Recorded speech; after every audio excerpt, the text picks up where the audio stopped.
How's it going, y'all? My name's Jay Chapman, founder and CEO of Chapman Land and Ranch Group, and I want to welcome you guys to the first episode of CLRG Kitchen.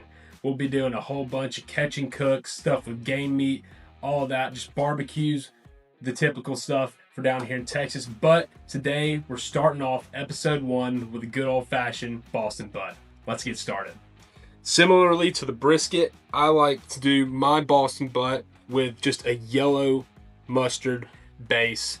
That's my binder. That's what's going to be holding my seasoning on the Boston butt while it smokes. Keeps everything from falling off, really gets it to hold and bring all that flavor into the meat. We'll get a healthy amount of mustard on there and then just work that into the meat. Just a coating all throughout. Make sure you're getting every crease, every side, a good healthy coating of yellow mustard. Once you've got that binder on, it's time to go in with our seasoning blend. Now, there's obviously like the pig butt seasoning blend. Like there's all kinds of Boston butts, pre-mixed seasoning blends, but I like to make my own. This is pure cane sugar, Morton sea salt, chili powder, paprika, garlic powder, onion powder, and black pepper. You can mess with the ratios however you want.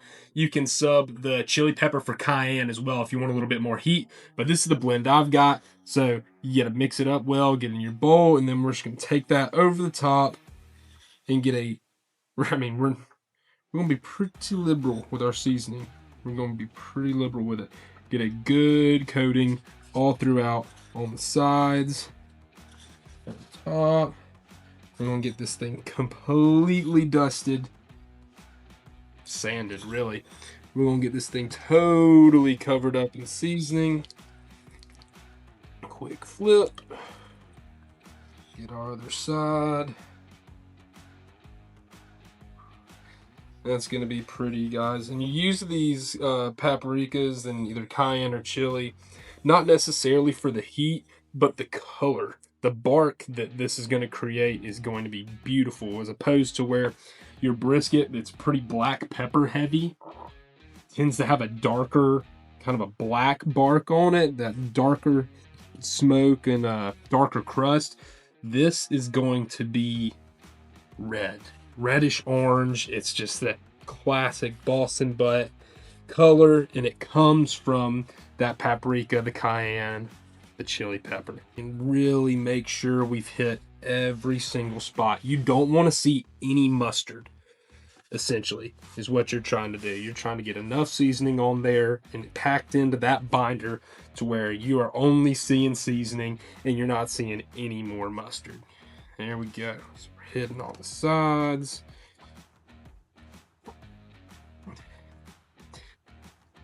That is a pretty well seasoned Boston butt right there, guys. Check that out.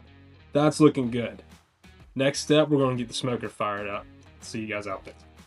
All right, guys, today we're going to be smoking our butt on the Traeger Woodridge. This is a great pellet smoker. I'm personally more of a fan of your classic wood burning offsets, but apparently those are super expensive now and not many people carry them. So if anybody knows where to get a good quality offset smoker that doesn't cost thousands of dollars, please let me know. But anyway, we're going to get this thing fired up. We're going to get it to temp, which you're going to want to be around 225 to 250 for this smoke. And we're going to get that rolling. We're going to get the butt going.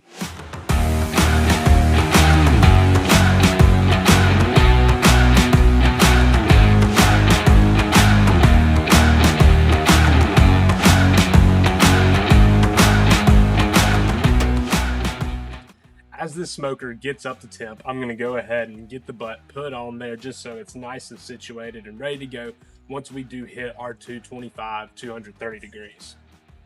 We're already starting to get a decent little bit of smoke. So I'm just going to grab this butt,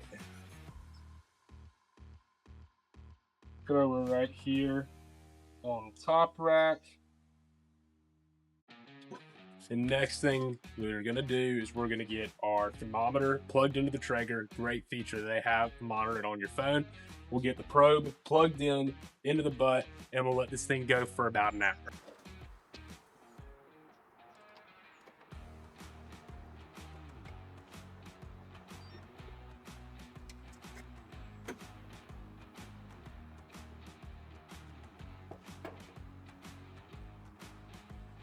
Now that we've got our thermometer probe into the meat and the smoker shut, the internal temperature is going to start to rise and get to that 230 degrees we want. And like I said earlier, we'll come back out in an hour to hit it with a little bit of some mop sauce. See y'all then. All right, y'all, before we get out there and put our mop sauce on the butt, we got to put it together first. With pork, I like to do an apple cider vinegar based mop sauce. Apple and pork just always tend to go together. So we're gonna throw a little bit of that in the bowl. Usually do like a cup of whatever liquid you're doing. I'm just eyeballing it because, you know. So yeah, we'll do a little bit of apple cider vinegar. Do some water, kind of dilute that just a touch. Some salt.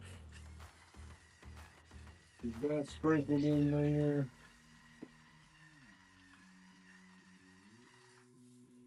Good. A little bit of garlic powder. A touch of that. And lastly, some crushed red pepper flakes. That's gonna give it a little bit of zip. Some of that. There we go. Once we get all that in there, we should grab a fork, whisk a little bit, get everything all mixed in, get those flavors all combined. We got a little bit of that apple flavor, a little bit of sweet, a little bit of spice, nothing too overpowering. And you're just going to get that and brush it on lightly, which I'll show y'all outside here in a few minutes. One caveat to the mop sauce is you can kind of dilute the bark on your brisket or on your butt. If you're doing too much mopping, if you're putting too much pressure on the brush, you can wash away some of that crust, some of that bark, and we don't want that. But there's no real right or wrong way to do a mop sauce. You can do it as much or as little as you want to. I typically do every hour and a half or so. Once you get to that hour and a half to 2 hour mark, and we're about that point. I know I originally said an hour, but you want that bark to kind of form first. So once we go check and see if our bark's good to go, we'll start mopping this on there every hour, hour and a half or so. All right, y'all, for some reason my mop brush has gone missing, so quick improv, we're just gonna spritz it down with this little bottle here. Got our mop sauce in here. Let's open it up.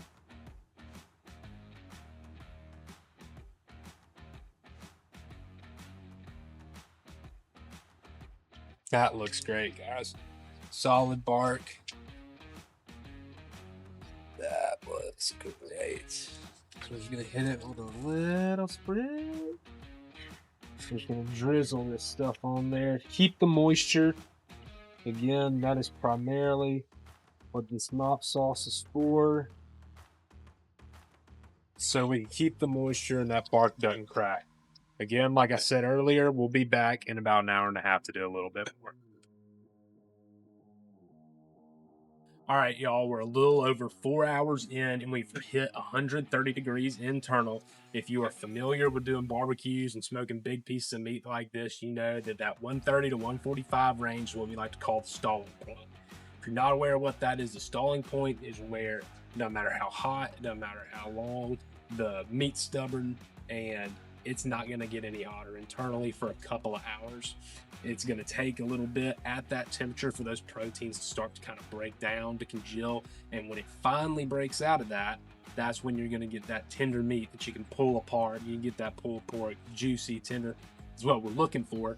You just can't rush this process. It's got to take its time. The meat's got to run its course. It's on its own timeout.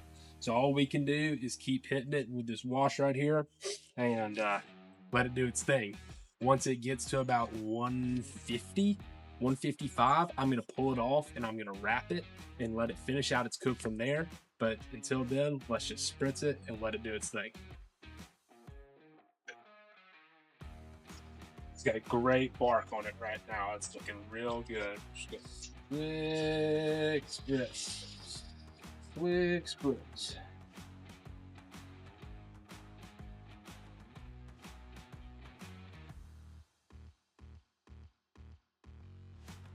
Good deal.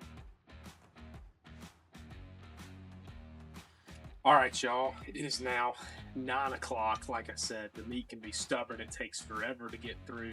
that period where it gets stalled up. But we're finally there. We have broken that 160 degree mark. We're right at 160 degrees.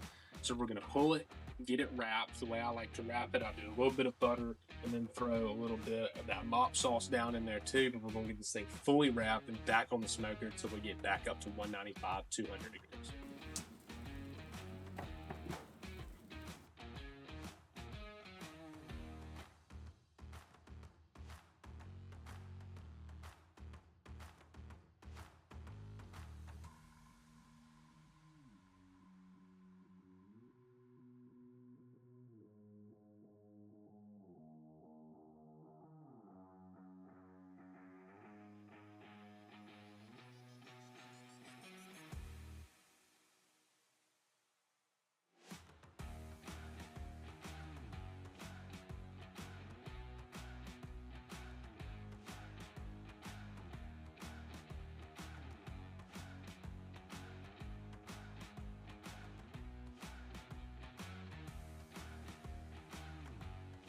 All right, y'all, now we've got it wrapped back on the smoker. I'm just gonna let it ride until internal temp gets to around 190, and that'll be all she wrote.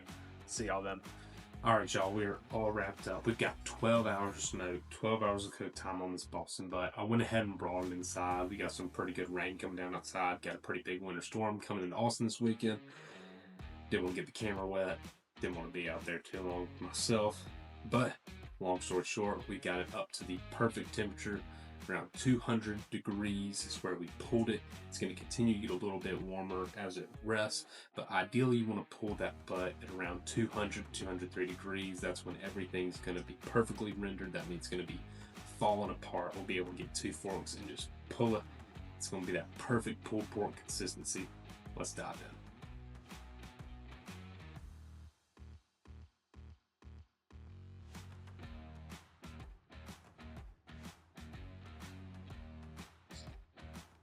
Look at that bark. Even the dogs came running. Good grief. That is a good looking Boston butt. Let's grab the forks and start to pull it. Let's get this thing broken down. Here we go. Oh my gosh, y'all. That is exactly what we're looking for. To be able to sink forks in and just have this thing fall apart. We still got a great crust. But this thing held all the moisture you could ever want it to. Look at how well that pulls apart. Holy smokes. I mean, guys, that right there, that's pulled pork. Let's get a good little bite right here.